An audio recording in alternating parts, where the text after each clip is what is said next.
Chapter 19. Saul told his son Jonathan and all the attendants to kill David.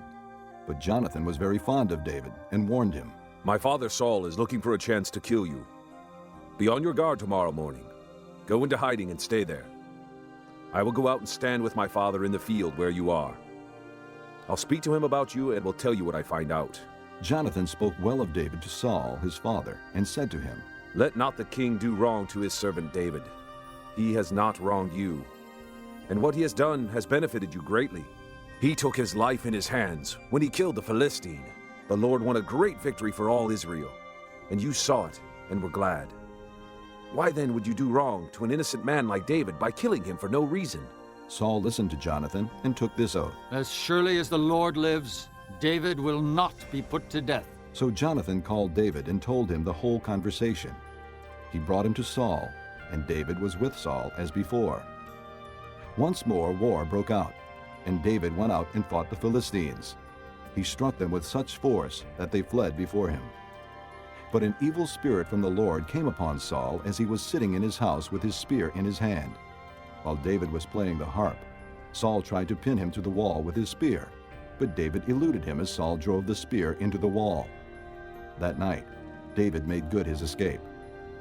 Saul sent men to David's house to watch it and to kill him in the morning. But Michal, David's wife, warned him, If you don't run for your life tonight, tomorrow you'll be killed.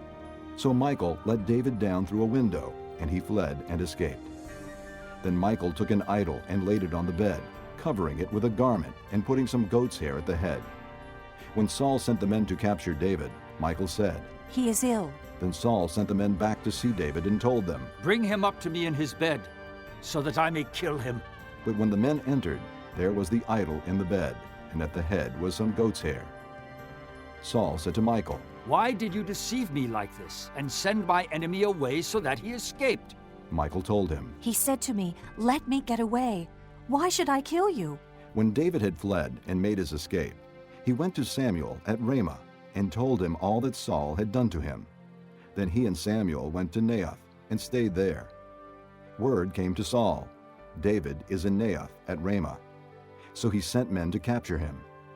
But when they saw a group of prophets prophesying, with Samuel standing there as their leader, the Spirit of God came upon Saul's men, and they also prophesied.